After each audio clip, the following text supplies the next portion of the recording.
दोस्तों आपने YouTube पे बहुत सारे वीडियोस को देखा और आप ये जानकारी चाह रहे थे कि क्रिप्टो करेंसी होता क्या है, लेकिन आज के इस वीडियो में मैं आपको बिल्कुल एक आम भाषा में समझाने की कोशिश करूंगा आखिर क्रिप्टो करेंसी होता क्या है। और इस बात की गारंटी है कि आप अगर इस वीडियो को लास्ट तक देखते हैं तो आपको सारा कुछ समझ में आ जाएगा। दोस्तों अगर आप किसी आइटम को परचेज करते हैं मॉल के अंदर या फिर कहीं पे भी, तो आप वहाँ पे यूज में लेते हैं अपने डेबिट कार्ड को या फिर क्रेडिट कार्ड को या फिर यूपीआई के थ्रू आप अपने आइटम को परचेज करते हैं। लेकिन आइटम परचेज करने से पहले अगर आइटम की वैल्यू वहाँ पे 200 रुपए है और आपके अकाउंट में 100 रुपए है, तो इस चीज की जानकारी कौन वेरीफाई करेगा? यहाँ पे आता है आपका बैंक। और क्योंकि इस जानकारी के लिए आपको अपने बैंक के ऊपर ट्रस्ट करना पड़ता है, इसलिए बैंक को कहते हैं ट्रस्टेड थर्ड पार्टी। और यहाँ पे अगर आपके अकाउंट में 200 रुपए से कम की राशि हुई, यानी कि आपका आइटम 200 रुपए का था लेकिन आपके अकाउंट पे 200 रुपए से कम की वैल्यू है, तो यहाँ पे आपका बैंक अपडेट कर देगा या फिर वहां पे आप उस आइटम को परचेज नहीं कर पाएंगे अपने कार्ड के थ्रू या फिर यूपीआई के थ्रू। या फिर बहुत बार ये भी होता है कि आपके पास मैसेज आ जाता है आपके बैंक के थ्रू कि एक सर्टेन डेट को या फिर आज आपके कार्ड से या फिर आपके यूपीआई से या फिर आप जो भी ट्रांजैक्शन कर रहे हैं वो एक सर्टेन टाइम पर नहीं हो पाएगा, क्योंकि इस टाइम पे बैंक का सर्वर मेंटेनेंस के अंदर जाएगा। और साथ ही आपके अकाउंट की सिक्योरिटी को लेके भी आपको डिपेंड रहना पड़ता है अपने बैंक के ऊपर। और सारे बैंक्स को रेगुलेट करता है आरबीआई, यानी कि एक ये सेंट्रलाइज्ड बैंक है जो भी सारे बैंक हैं उनको ये रेगुलेट करता है। तो अब बात कर लेते हैं आज के टॉपिक की, यानी कि क्रिप्टो करेंसी।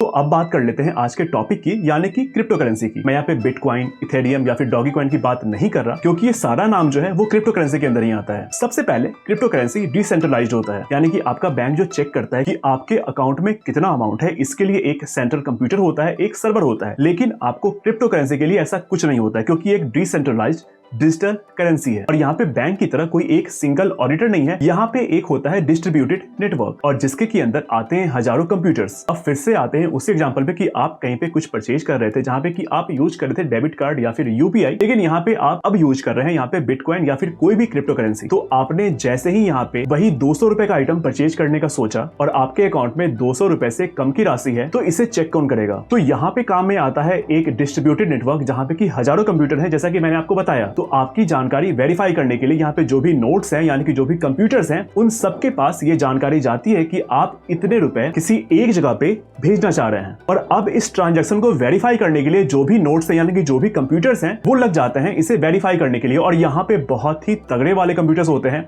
और यहाँ पे इन्हें सॉल्व करना पड़ता है एक मैथमेटिकल इक्वेशन, और जो इसे पहले सॉल्व कर देता है वही यहाँ पे एक ब्लॉक बना के ब्लॉकचेन के अंदर डाल देता है, और यहाँ से आपका ट्रांजैक्शन जो है वो वेरीफाई हो जाता है। और यहाँ पे जिसने वेरीफाई कर लिया उसे रिवॉर्ड मिलता है, इसलिए यहाँ पे टर्म आता है क्रिप्टो करेंसी माइनिंग। लेकिन यहाँ पे एक और टर्म आया था ब्लॉकचेन। तो ये सारी चीजें जो चल रही है वो ब्लॉकचेन टेक्नोलॉजी के अंदर चल रही है। तो आपका यहाँ पे ये जानना भी बहुत जरूरी है कि ब्लॉकचेन होता क्या है। ब्लॉकचेन समझने से पहले आप ब्लॉक को समझ लें। आप ऐसा सोचें कि एक बड़ा सा बॉक्स है, यानी कि कार्डबोर्ड वाला बॉक्स है, और इसके अंदर बहुत सारे चिप्स रखे हुए हैं। जहां भी चिप्स बनता है, जब भी उन्हें अपने चिप्स को कहीं भेजना होता है, तो वो एक बड़े से बॉक्स के अंदर बहुत सारे चिप्स को डाल देते हैं। आप ऐसे समझिए कि 10 रुपए का चिप्स का जो पैकेट होता है वो एक बॉक्स के अंदर 10 पैकेट या फिर 20 पैकेट उनका आ पाता है, और इस बॉक्स को ही बोलते हैं ब्लॉक। तो जो भी आपके ट्रांजैक्शन का डेटा है वो यहाँ पे आप चिप्स के पैकेट को समझ लें। और जब ये डब्बा चिप्स के पैकेट से भर जाता है तो इस डब्बे को पैक करके साइड में रख दिया जाता है। और ठीक ऐसे ही फिर अगले डब्बे की तैयारी शुरू हो जाती है, यानी कि अगले ब्लॉक की तैयारी शुरू हो जाती है। और ऐसे ही फिर बॉक्स के ऊपर एक बॉक्स, बॉक्स के ऊपर एक बॉक्स, ऐसे करके स्टैक कर दिया जाता है। तो यहाँ पे जैसे ही चिप्स के साथ वो बॉक्स पैक हो जाता है, तो इस एक बॉक्स की बहुत सारी कॉपीज बना के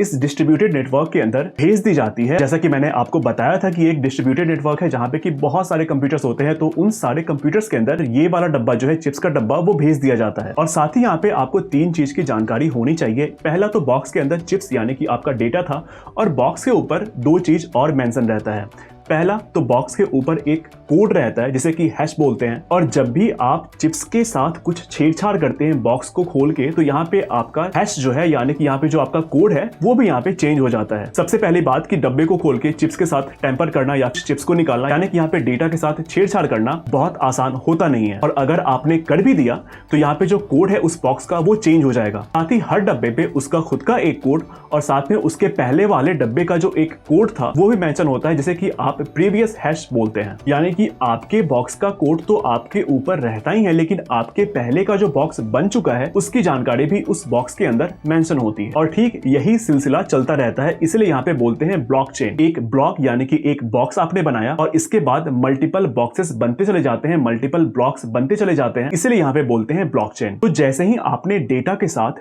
छेड़छाड़ किया किसी एक बॉक्स के अंदर, एक ब्लॉक के अंदर, तो यहाँ पे आपका कोड उस बॉक्स के ऊपर चेंज हो गया, उस ब्लॉक के ऊपर वो हैश जो है वो चेंज हो गया। और जैसे ही उस ब्लॉक के ऊपर का हैश चेंज हुआ तो उसके आगे का सारा ब्लॉक जो है वो सारा इनवैलिड हो जाएगा, क्योंकि यहाँ पे इस एक पर्टिकुलर बॉक्स के ऊपर का हैश चेंज हो गया। और क्योंकि हर एक बॉक्स पे उसके पहले वाले बॉक्स का हैश मेंशन रहता है, इसलिए यहाँ पे जिस भी बॉक्स के साथ टेम्पर किया गया है उस बॉक्स के बाद आने वाले सारे बॉक्सेस वहां पे इनवैलिड हो जाएंगे, यानी कि सारे ब्लॉक्स वहां पे इनवैलिड हो जाएंगे। और साथ ही क्योंकि यहाँ पे आपने चिप्स के बहुत सारे पैकेट्स की कॉपी बहुत सारे कंप्यूटर्स के अंदर भेज रखी है, तो यहाँ पे अगर कोई ये चाहेगा कि आपकी जानकारी को टेम्पर किया जा सके, तो यहाँ पे सबसे पहला तो उसे पूरे चेन की जानकारी को चेंज करना पड़ेगा। और साथ ही जितने भी यहाँ पे नोड्स हैं, जितने भी यहाँ पे कंप्यूटर्स हैं, उन सब के अंदर जाके उन सारे चेन्स को यहाँ पे अपडेट करना पड़ेगा या फिर चेंज करना पड़ेगा, जो कि एक इम्पॉसिबल काम है। और यही चीज ब्लॉकचेन को बहुत ज्यादा सिक्योर बनाती है। तो ये तो जानकारी थी क्रिप्टो करेंसी को लेके, और शायद अब आप समझ भी पाए होंगे। लेकिन इंडिया में क्या इसके साथ होने वाला है, ये कब आएगा या फिर नहीं आएगा, ब्लॉक कर दिया जाएगा या फिर रेगुलेट कर दिया जाएगा, इस बात की जानकारी मैं नहीं दे रहा। अगर आप इस वीडियो को जब देख रहे हैं उस समय में इसके रिगार्डिंग क्या अपडेट होगा वो आज के अपडेट के हिसाब से मैच नहीं करेगा। तो मेरी आज की जानकारी दी हुई कि इंडिया के अंदर क्या होने वाला है, हो सकता है कि आप जिस दिन ये वीडियो देख रहे हैं वो गलत हो जाए। इसलिए जब आप ये वीडियो देख रहे हैं उस समय इंडिया के अंदर क्रिप्टो करेंसी का क्या स्टेटस है, आप मुझे नीचे कमेंट करके बता सकते हैं।